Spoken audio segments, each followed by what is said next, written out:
Embark on a journey of discovery into the heart of North American family stories. Welcome to the How We Got Here podcast, where family historian Brian Nash connects with guests to explore the often untold and always fascinating histories of their ancestors. Prepare to be moved, surprised, and deeply connected by these personal accounts. And remember, every family has a story to tell, and every story is worth exploring. In this episode, Brian welcomes Will Weldon, a video journalist and filmmaker from Durham, North Carolina. Will is the author of the book Innerviewing, Heart-Forward Storytelling and Holistic Communication, which is focused on helping people have better, more empathetic conversations and interviews.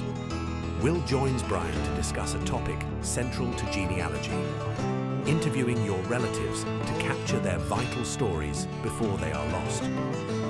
They delve into practical advice on overcoming technical hurdles using just a smartphone, making your family members comfortable, and why capturing these stories now is crucial to prevent regret later.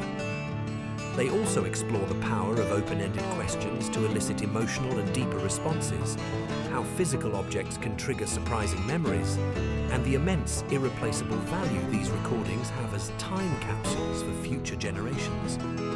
So sit back and grab your favorite beverage, perhaps some North Carolina sweet tea vodka, unless, of course, you're listening to this while you're driving. Then you better stick to coffee. Welcome back to How We Got Here Genealogy. My name is Brian Nash, and today on my our podcast we have Will Weldon. Will, if you want to just let my listeners know a little bit about you, my viewers, and where you're coming from, and why we're talking today. Sure. Thanks, Brian. I'm glad to be here. I am a video journalist and filmmaker. I've been working independently for 18 years. I live in Durham, North Carolina. There's, I don't know, Durham's an interesting town. It's not huge, but it's the third largest town in North Carolina. Really fun place to live. Let's see, I'm here talking to you today because I have a book that is called Innerviewing, I-N-N-E-R, Viewing, Heart-Forward Storytelling and Holistic Communication. And it's really about helping people to have better conversations and to interview with a holistic perspective so that they take the person's disposition in mind, because most of us don't have a good idea where the other person is necessarily coming from. So the book outlines some principles for allowing us to have interviews or conversations with more compassion, empathy, and understanding of the other person's disposition, which will ultimately allow for a better conversation and allow for the other person to have a good experience. So kind of flipping conventional journalism on its side. And in particular, I am really interested and have been interested for a long time in interviewing relatives, people who have lives well lived, who may be getting older or approaching the end of their lives and have stories that really need to be captured.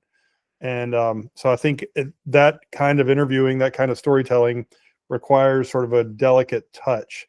And that's really what I'm interested in, and hopefully what we can be talking about today. And great, and that is exactly why I wanted to talk to you, because that's one of the hardest things with in genealogy. Sometimes people have to do is to approach your relatives and talk to them, and often I find in my own experience, the people I wanted to talk to, my family, it's come too late. They've passed, or when I had the opportunity when I was younger, the stories weren't as important to me as they are now. So and it's something that people need to learn to do, and they need to start doing it as young as possible, because those stories are lost, and so much of our family history is really oral history, and learning to do that can help preserve stories that you for generations, especially in today's modern age, being able to record and document these in ways we've never been able to before. Yeah, that's exactly right. And I was just talking to my mother the other day. I need to do a follow-up interview with my mother. I've interviewed all of my aunts and uncles, with one exception, who I'm intending to do hopefully very soon. But I've interviewed my parents multiple times, and I was talking to my mother the other day and said, "Oh, we forgot to talk about that one episode of your life. You know, what it was like growing up in rural South Carolina." And she said, "Sure, yeah, we can do that." And I said, and I was talking about your show, and I said, it's important that we remember these things because, my great grandmother lived in Mountain Rest, South Carolina, a really small community. And I said, if I don't get these stories of Mountain Rest, there's one relative alive who still carries all these stories. If I don't get all these stories captured, I'm not going to remember anything about Mountain Rest because there's nothing there now connected to our family.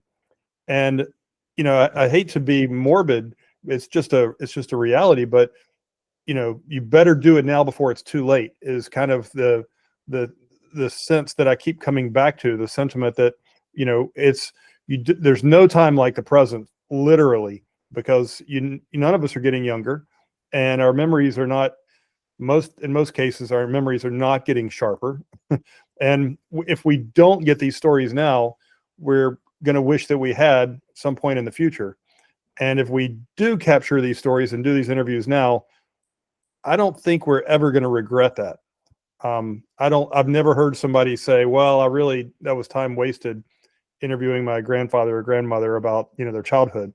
That's something you're never going to look back and think like, well, that was just a waste of time, and quite the opposite. You're going to think, well, that was the best hour and a half I ever spent with them, because that is going to ensure that their voice lives on forever. Or, as long as you can update the media, you can keep it living. And so that's I think partially the hesitance on some people is that they don't know how to conduct these type of interviews, and particularly with their own family member, they become hesitant because, well, it sounds kind of silly, Dad. I want to interview you and let's record it. Like, how do you suggest people start going about and starting that process? And then when they do it, and to keep it so that it's you're getting the information you need to, like you said, there's times it's great because you can go back, like you said with your mom, but how do you kind of focus on getting that that interview part, the formality part of it done and even initiated? Yeah, no, that's exactly right. And I have a coaching business, which focuses exactly on this. But I have a free resource that I give out to let people know what the coaching is about. And if they want to get started on their own, great.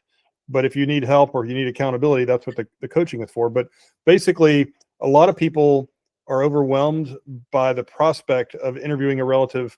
There are several little things that can be impediments. One is technology. Like, oh, I don't have a fancy camera. I can't do this because I want it to look beautiful on a camera. Well, if you have a cell phone, then chances are, most of us do have smartphones. Chances are you have a good camera in your phone. And if you make sure you have enough storage space on your phone, you can just use your phone, and it's perfectly fine. You can use your phone as an audio recorder or a video device. And so if you're using it for video, it's best to use it in landscape mode, and set it up so that the person's face doesn't occupy the entire screen. Of course, unless you're right up in their face, it's not going to. But don't be too far away. Don't be too close, and give them sort of headspace. So there's a rule of thirds that, is not too complicated, but you want to be sure you don't have competing noises around, like, wait until the neighbor's lawnmower has stopped or leaf blower has stopped. Maybe, turn off the clothes dryer. I would say if you have barking dogs or something, you know, just put them in a different room for a little while. Doesn't have to be perfectly quiet, but really the bottom line is get a good recording. It doesn't have to be perfect. The idea is don't let, you know, perfect be the enemy of the good. You can get a really, really good recording without too much trouble. So that's the technological hurdle. And then in terms of making them comfortable, that's where the sort of my approach for the book comes in. You basically want to meet them where they are. And you say, you know, want to make the stakes kind of low. So say, you know, Dad, Mom, I really love that story that you've told so many times about, you know, so I'll use the example of my father. You know, I really love that story that you told me about being on the beach in Vietnam and how you had that little epiphany about what you wanted to do with the rest of your life. If you got out of Vietnam, could you, you know, I'm wondering if we could sit down and, you know, I'd like to record you talking about that, because I think there's something about the way you said it that I'll never be able to replicate. And so you make the stakes low, let him know it's interesting. If your father says, oh, I don't think that's a very interesting story, you can say, well, I know you may not, but I really love that. And you know, my cousin Luke really said that it was an interesting story to him one time. So I know that at least two of us will appreciate having that story. Then, you know, so then you make it, give them a reason to want to talk to you, and then make the approach really easy and say, hey, why don't I just come over to your house on Saturday afternoon? And, you know, we can just sit right here in the living room. We don't have to do anything fancy. And if your father or whoever it is nervous about being on camera, just make an audio recording. You know, video is preferable, but if you can't do video, you know, just turn the phone on audio on, you know, voice record mode and just put it on the table. And I like to go into interviews without too many notes prepared. So have an idea of what you're going to talk about, but not a list of questions. But just sort of like, maybe if you want to have notes, have some, you know, 3 or 4 notes just as a roadmap, so that you're not wandering around and trying to forgetting something you wanted to hear. But you know, keep it fairly simple, and you don't want to overwhelm them with like lots of details and lots of notes. And then once you make the recording, immediately back it up. Put a copy of that file on 1 or 2 computers, and then get it transcribed. And there are transcription services that are basically free. There are multiple ways to do it. You can just, you know, Google free transcription services, and they'll be done in about 10 minutes. And then with that transcription, you can use that text to do any number of things. I mean, you can make a blog post, you can, you know, turn it into an essay, or you can use it as the foundation of a memoir, or, you know, whatever you want to do. But that's really the 3 ways I would approach it, is just, you know, kind of don't worry about the technology too much. Make the stakes low, and then get a good recording, and then back it up and transcribe it. Yeah, I definitely agree with you. Like your smartphone can produce video if you're really into the quality of it.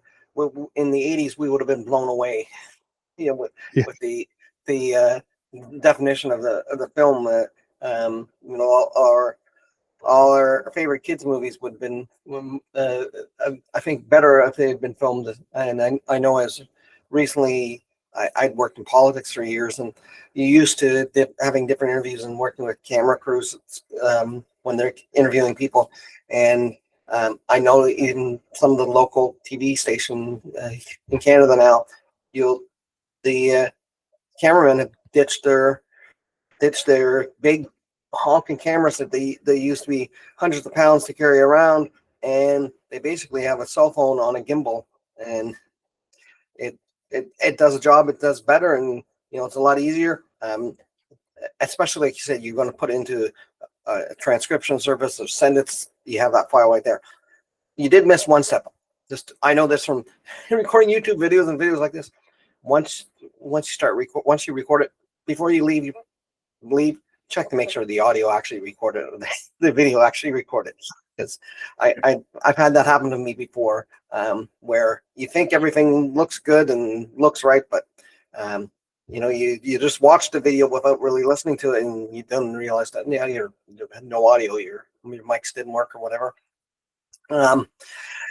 But yeah, that and backing it up, yeah, definitely there. So when you got that story, and I do have to ask a question now, do you, when you record that for future use, do you put CCR in the background of your dad's story about Vietnam? Because it's not a Vietnam story on the beach unless there's CCR music playing, Fortunate Son, or have you ever seen The Rain? Yeah. Isn't that what all Vietnam stories have to have as their accompanying soundtrack? I mean, I think, yeah, you can do any number of things like that in post, and I think that, yeah, that's sort of obligatory to sort of frame it. Maybe even some like fireworks to make it sound like you actually hear the gunfire or something like that. Yeah, it's that way, and people know you're talking about Vietnam if you have CCR on in the background, right? Yeah, that's right. And so when you have the story, there's many things you can do with it. You, like you said, you can make a blog post, you can do a YouTube video to just record it for your posterity, so you have it to show future generations, or just to help you in your own life, to when you're recording things for a future memoir or what have you. But also I know there's a lot of people that have been doing this, and they've been doing it with photos too, and trying to and video purposely to try to combat dementia in the future. This is you mentioned that nowadays it's not so much that you have the opportunity because the person might be gone, as much as they might have dementia or Alzheimer's where they can't remember. But I've heard of I know there's a photo digital photo company that's really working on a project to help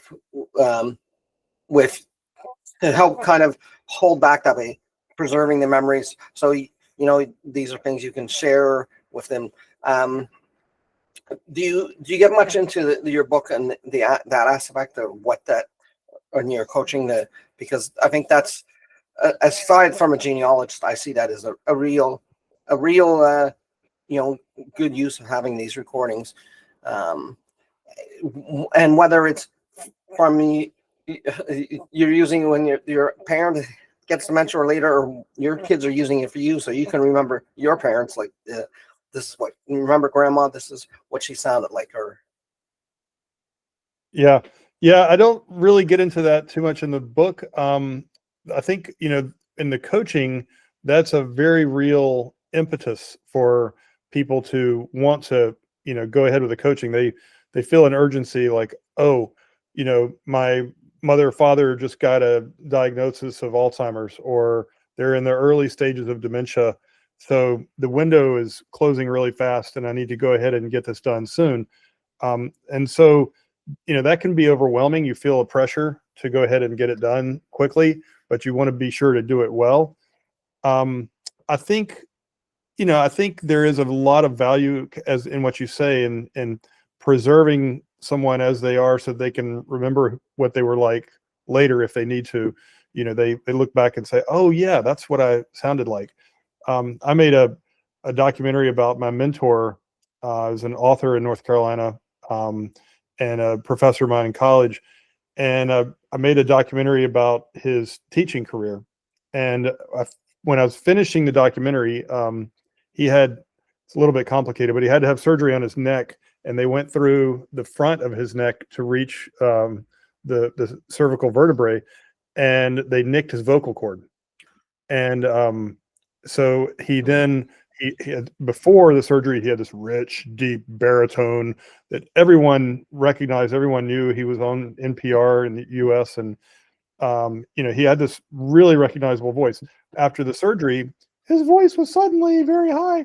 So when I was finishing the documentary, I sat down to watch it with him, which coincidentally was 9 months before he passed away. But I sat down to watch it with him, and he paused at the end, and he had tears streaming down his face, and he said, "That's what I used to sound like." And so it was touching for him to be able to appreciate that his voice was captured with that resonance and that tone that so many people knew for so long that he knew he would never have again. And, he also just said, well, I'm really glad you finished that. I'm glad you captured this important aspect of my life. And then, of course, I had no idea, he didn't either, but 9 months later he passed away. And it was fortuitous. The reward for me was that he liked the film and he felt good about it. Financially, I didn't, there was no windfall, but, it was just a real deep satisfaction. And I did a similar project with another friend who's an author, and he now has Parkinson's. And I finished a documentary about him, and he said, well, you just captured the last good years of my life. I just got a diagnosis of Parkinson's. And, we never know what's going to be around the corner. If it's dementia, or if it's some degenerative illness, or some fatal illness. We just never know. And so there's a lot of value. I mean, these time capsules, will give us rewards in ways that we can never imagine.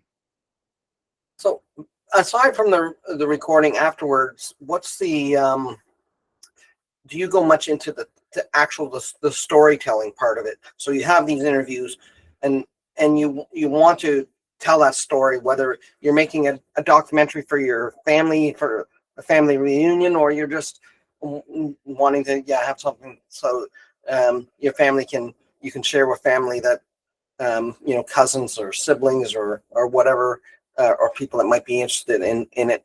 Or sometimes, I guess, if the figure have some significance in some community or something, it might be something that's shared further. I'm thinking of somebody that is a musician in a local community that maybe passes away, and then they're looking to get something to put together for their a memorial or an award ceremony. They want to enter an posthumous thing to the Musical Hall of Fame or something. Do you go in your coaching in your book, besides just the interview, but into the actual the putting the story together to frame it? And well, yes and no. I mean, I think narrative construction is different for each of us, right? Each of us has a different way of imagining what a narrative should be. And a lot of people are, more long-winded than they need to be. I go into a little bit of that in the book. I don't want to be too didactic and tell people how to tell stories, but I do have a little passage on what is interesting, the concept of interesting. And I think what is interesting to each of us is different for each of us, right? So I think it's important, though, to follow that instinct of what you find interesting about, your relative or your parent. And I think that, some point we might look back and say, oh, that would have been really interesting if I had followed that more. You might have that sort of wish, that I wish I had, explored that topic deeper. But I think if you say, oh, I think it's interesting that my great grandmother made her own lard from scratch for her pies that were known all over town. Okay, why is that interesting that she made her own lard? How did she do that? Why did she do that? What was it that distinguished that from other pies or other recipes? Is there a value in me learning how to do that on my own? Those sorts of subtle questions can really open up other avenues of exploration, other topics that you might not have considered. So I sort of, in a sense, I dig into the narrative and that construction by sort of encouraging people to follow and dig into what is interesting. And they, it might not always come to you at the moment. You might want to go back and do another interview after you listen to the first one, or look at the transcript of the first one and say, we didn't talk enough about that one topic, or, could you tell me a little bit more about why so-and-so was resistant to war, or why so-and-so didn't feel like voting mattered, or whatever the topic of the day might be. Why did grandma leave grandpa for 2 years and then come back to him? Those kinds of things can really open up an understanding of family dynamics that you really never expect, right? And I think you're right, and a lot of that comes not even while you're doing the interview. Sometimes is seeing where the story goes, because and it is hard, I guess, to do it, because if somebody was known for being a long storyteller, you don't want to go and chop up one of their notoriously long stories, even though it might be something, some people can say, oh, there's one of Uncle John's stories again, but that's what you remember Uncle John for. You want to make sure, because that's part of his nature, right? That's understanding the story within the person. Yeah, that's exactly right. And I emphasize a lot in the book the value, the importance of asking lots of questions and listening. So, if you ask, digital media, as we used to say, you probably remember this too, tape is cheap. Digital media is even cheaper than tape, right? So you can just re-record over stuff all the time. So why not just let your, Uncle John talk at great length about, his fishing trips? Not everybody's going to care about his fishing trips, but that's important to him. So let him talk, and then ask more questions and say, and the questions can be even designed to help him narrow in on what you want to talk about. So, okay, I understand you used that kind of lure and you do that, but was there some time that you wished that you could circumvent that, or wish that you hadn't done that, or, just dig into their psyche a little bit more? So that's the one thing that I think is really valuable, is to just keep asking more questions. If the interview goes 2 hours instead of the 45 minutes you expected, then that's okay. Who cares? It's an extra hour and 15 minutes that you spent with somebody you care about and you want to remember. And sorry, speaking of that, like, do you ever also to encourage the story, come prepared with props, whether that be an item or a photograph? I'm thinking, I have my great grandmother. Her husband was the first person in their community to have a radio. So if I had been alive and was interviewing when she was still alive, it might be something. Now I'd sure say, what can you tell me a little bit about it? And then maybe show her some images that I found, that to try to figure out what it actually looked like for somebody who wasn't there, or things like that. Is there a way to use those effectively in an interview? Yeah, I think, I don't really dig into that in great detail, but I think you're really onto something, that I would like to use objects like that, a photograph or a pocket watch, or, maybe it's a vinyl album or something, as sort of a little bit of a surprise element, right? Like, they're not expecting it. If they see you walk in with it, then that's fine. Let that, that's fine. You can let the question about that, or when you bring it up, let that be the surprise moment. But then, if you say, you pull out this gold pocket watch that, belonged to your grandfather, and say you're talking to your father, say, when you see this, you know what this is. When you see this, what's the first thing that comes to mind? What do you remember about this? What do you remember him saying about this? And a lot of times, I think that brief moment of surprise is going to trigger some sort of memory or some sort of emotion. Like, that's another thing I like to remember, is that digital audio and video are emotional media, right?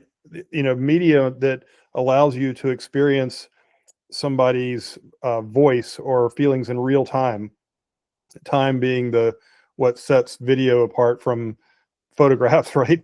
And it's an emotional medium, and so use that to your advantage. And not in a tricky sort of way, but like you want to evoke something that's joyful, or whatever the emotion is. That can be really a powerful component to the story that you won't get if you're just looking at the words on the page or just a still photograph. And those objects, like you said, those can trigger those emotions in a really powerful way. So even when you're preparing and you're going into an interview, like I said, you think of maybe objects or things you want to bring in, but what are some kind of questions that to spark a conversation? I know one of the things I've done is when it's hard, I start asking them. I'll ask them something like, "Oh, Christmas has come up. Do you remember a favorite Christmas toy you got?" And I find sometimes asking that one question, you can find a lot, because they might tell you about it and might tell you, yeah, but, I was really jealous of my brother. He got this. And then, oh, so tell me more about, Uncle Phil, or whomever that may be. You tell me that, so, or they might tell you, yeah, Phil always got the toy airplanes. And so I wasn't surprised when he joined the Air Force or became a pilot or whatever, type thing. I've run into that sort of when I've interviewed people. I've come equipped with some standard questions I ask to kind of spur the conversation, especially if it's somebody that I'm not as familiar with, like a family member I'm not as familiar with, and that I might not already know all their stories. So I'm not saying, yeah, tell me about the time when you broke your brother's airplane at Christmas in two because you were jealous of it, or even if I do know that story, I might approach it just the other way, just to not make it sound so damaging. Let them tell me, yeah, when I was so jealous, I wound up taking that as my first chance and throw it in the garbage or whatever, that type of story that might come up. But is there tips or tricks or some basic questions that you suggest people ask to get the conversation rolling sometimes? Yeah, I think I like to, I encourage people to ask open-ended questions, so, how did that make you feel? Or when I say X and such, what's the first thing that comes to your mind? Or what do you remember about, like leaving it really open. I think how did you feel about is a really powerful question, because that gives them a lot of room, but it also, it starts them off thinking, like, what is it inside me that triggers, right? Not, tell me that story about that thing at that time. They can tell you, and it might be interesting and it might be rote, but then you can follow that up by, so what did all that make you feel? When that first happened, when you saw him come around the corner, what was your first response? When you look back at the pictures of your parents standing on the, at the altar getting married, what do you think about when you see those pictures? How does that make you feel? Do you remember, what's your first memory of X and Y is also a good thing. And then, like letting that be open, not just what is the memory, but what does that memory mean? And, I just like to leave it open. If you ask something specific, then ask something that opens it up into a bigger topic, a bigger conversation, because you never really know where that's going to go. No, you don't, and that is a surprising thing with interviewing and people. You never know where the conversation go. In fact, sometimes they might go in a completely different direction than you originally planned, and you wound up getting a lot more interesting stories than you ever thought, because you never would have thought to ask some of the questions, because until you were led into them, basically. And yeah, I think I was going to say, you want to be careful not to ambush people, so a little bit of surprise is great, but you don't want to ambush them with something that you know they're going to be uncomfortable talking about. You know, there's a very fine line there. Yeah, you don't want to pick out a picture of your grandfather's old girlfriend and show it to your grandma. Say, yeah, she's much more beautiful than you look in this picture. What were you like? You know, you don't want to approach it that way for sure. Is there a time frame? Like, you don't want to take. You want to be conscientious of a person's time, but what should you set as an expectation that because there's a certain point when people just don't want to talk, unless they're your Uncle Jimmy who likes to fish and tell long fishing stories and go on forever. But is there a sort of a time frame, you know, to, I guess, to get that comfort level with your relative, you know, you're interviewing them, that you can say, oh, great, you know what, I said I was only going to take an hour, or just a little bit over, or whatever the time frame is. Let's carry this on next time, or can we do this again in 2 weeks and we'll pick up from here, or whatever. Is there sort of a time frame where people get better comfortable if you sort of push it past? And again, I know it will be different for every person, but especially if it's a first interview, you know, you don't want to make that seem like as too burdensome, especially if you're wanting to go back for more, I guess. Yeah. I think, you know, I like to think of it as like, so how long would you be comfortable spending in therapy, psychotherapy, let's say? You know, an hour and a half is usually a really good amount of time. You know, if you go beyond an hour and a half, people are going to start getting sleepy. They're going to, you know, want another cup of coffee. They're going to, you know, need to get up and walk around or use the bathroom. But I think, you know, 90 minutes is really a nice amount of time. If it's, you know, if you end up doing 75 minutes and then say, you know, this was great, but we've got a lot more that we can talk about. I think the most important thing is just to gauge, you know, the audience, like the audience being the person you're talking with. So, you know, if they are still leaning in and they're not distracted, looking all around the room, then they're probably still engaged. But I think as soon as you detect that they're not engaged, you want to start to wrap it up, because you want to leave them glad that they did it, you know, wanting to have a little bit more of this with you. And I think, you know, in that regard, like, you don't want to just push it because you think that you want to maximize this opportunity. A lot of times, I mean, I think it's important to keep their experience in the front of your mind. So, you know, if they are showing any signs of being fidgety or not enjoying it, then just wrap it up. And then you can always come back and pick it up, hopefully, you know, and like you said, another week or two. Yeah. Or you can even just say, let's take a break. And would you like to take a break for a half an hour and then we can start again? You know, sometimes that works really nicely. How do you go from after interview, or in between interviews, from being the interviewer back to just being, you know, the grandson, the cousin, whomever, without them, you know, worried about, I guess, keeping their, you know, letting them know that, hey, listen, I'm not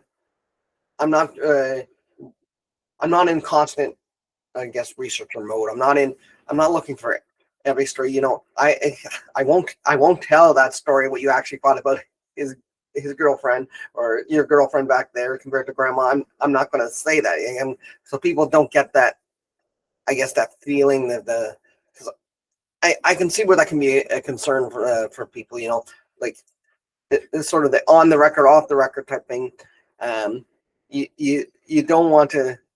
You don't want to ruin the actual relationship, so you're still not, you know, in that conversational sense. I mean, not that you're going in there to be confrontational a lot of times, but it's just, you know, people are on their guard when they know they're being recorded, right? if I was sitting down, like when we're recording now, it would be much different than if you and me were sitting in a pub and over a pint of Guinness or something and having a talk. We could be talking about a lot of the same subjects, but you might, we might frame them different ways and go into more detail than we might want to. You're being recorded, right? So how do you let them know that, here's my hat as interviewer. Here's my I'm just thinking, seeing a hat in your background. My hat as an interviewer, and my hat's off now. I'm back to being, regular Will, or regular Brian, the same person I always was before. And then, without them, let them thinking that, well, Will's writing a book, or Will's doing this and he's going to record, he's getting all this information. How do I know that he's not going to use that information I'm telling you? There's this, you don't want it. You're have to sign a non-disclosure agreement every time you're not interviewing them, right? Right. I mean, it's tricky. I mean, I try to let the two merge a little bit. When I think of interviews as a conversation, right? Just as you and I are having a conversation now. The main difference is that when you're having the conversation with your relative, you do a lot more listening than, when you're recording it. You're going to do a lot more listening, just as, here you and I are not stepping on each other's comments or answers. That's the real difference between a sort of formal recorded conversation for me and a casual conversation. So I try to say, like if I'm imagining I'm talking to my grandmother who's passed away, say, hey, Graham, I just wanted to talk to you about, you like to save stamps off envelopes sometimes. Can we talk about that? Why do you do that? Does that come directly from growing up in the Great Depression? And that's the same kind of question I would ask if a microphone were on or off, right? But I think the way you listen is kind of the difference. And I think it's also interesting that, as you may remember from having done video work, that when you turn the camera or the microphone off, a lot of times they then start to talk about something that you wish you were recording. And so I'm always mindful that I might want to turn it back on. And so I'll maybe stop the camera or the microphone and say, that was really wonderful. I learned a lot of great things about you. And then they let their guard down and they start to talk about that one thing that was really the heart of the issue that you've been trying to understand all along. And as soon as they start that, you say, oh, do you mind? Can I turn this on again? And if they say, no, I don't want this recorded, well, that's, that answers that question.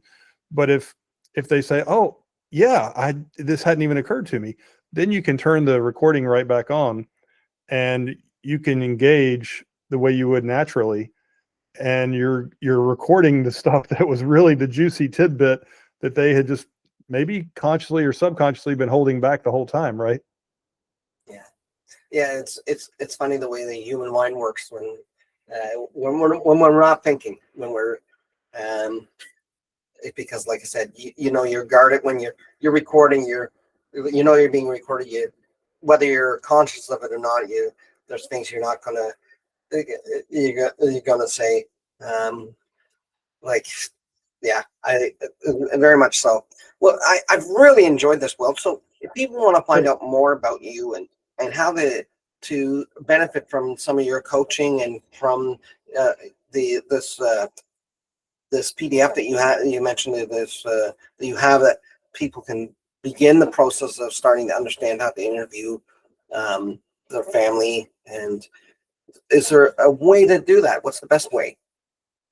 Well, I think the easiest way is to join my newsletter. So my website is just Will with one L, WELDON.com. And there are plenty of places on the website where you can just click to join my newsletter. And I've been putting pieces of the book, little chunks of I think of it chunks of wisdom in the newsletter, and I'll be announcing through the newsletter how and where the book is available, as well as they can, get information on how to sign up for coaching or get the resource. I think that's the easiest way to do it. And you can also send me an email if you want to at Will, W-I-L, at willweldon.com. But the newsletter will be the easiest because that then gives you a chance to get information on a steady, more or less steady stream. I try not to overwhelm people with the newsletter, but maybe 2 a month is what I'm sending out lately. But that's probably the easiest way. And if you just want the resource, you can just email me and I'll send you the resource right away. That's no problem. Okay. Well, thank you very much, Will. It's been great speaking with you. I really, really did enjoy this. I always love talking to people and picking up on things that from them that I can use myself, and I love being able to share that with my viewers. And I have to I'll probably have to go back and watch this and pick up a few of the tips just to make sure I am starting to implement them when I interview those loved ones. Well, thank you, Brian. I've really enjoyed this too. This is really great opportunity to talk about this stuff. I think about it all the time and don't always have the chance to talk about it with others.